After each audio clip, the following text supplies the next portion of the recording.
A look at your money.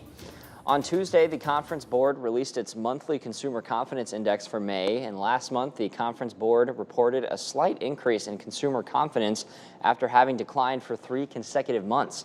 And the Conference Board cited that concerns over inflation are still having the greatest impact on Americans' sense of optimism. And financial advisor Mark Grabacheski is joining us now live. Good morning, Mark. Charles, happy Monday. Good to see you again. Yes, good to have you here and now in a new month. And so anytime the Consumer Confidence Index is announced, it always garners a lot of attention. So why is consumer confidence so important to Wall Street? Well, its importance to Wall Street, Charles, is that optimistic and confident consumers do tend to spend their money much more freely, which then ultimately powers the economy forward. Without question, the American consumer is the main driver of our economy. In fact, consumer spending accounts for more than 2/3 of our nation's total economic growth. So even if you have a situation where you have strong business spending, you have strong government spending, if the American consumer suddenly starts to tighten up their wallets, it really sets the tone and direction for the entire economy.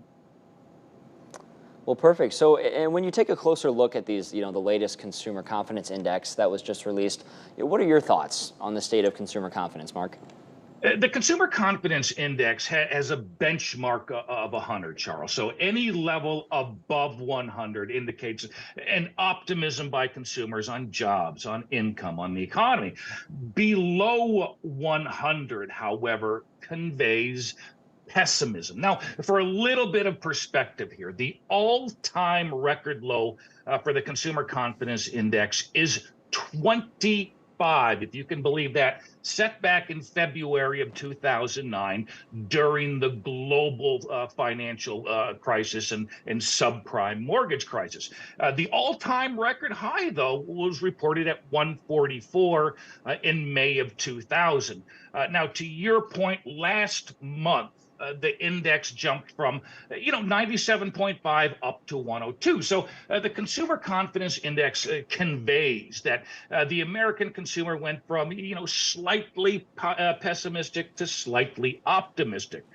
Historically, though, an index level between 120, 130 typically conveys a fairly solid level of confidence. But for the past few years, the index has hovered just above that benchmark 100 level, which again is kind of that dividing line between optimism and pessimism.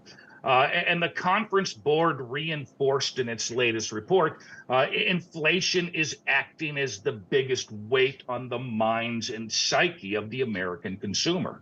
No, absolutely, Mark. And in that regard right there, in its report, the Conference Board cited a tremendous gap between short-term and longer-term consumer confidence. Why is that? And that gap, to your point there, Charles, is something we've seen over the past few months or so. Look, the Consumer Confidence Index is actually made up of 2 components. The first is the Present Situation Index, which measures consumers' degree of confidence right now. And second is the Future Expectations Index, which measures consumer outlook over the next 6 months. Now, the Present Situation Index is very high at 143.1. And that high degree of current optimism is being driven by a fairly strong labor market.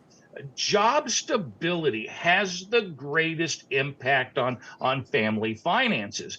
When jobs are plentiful, when people feel secure in their job outlook, they tend to be much more optimistic.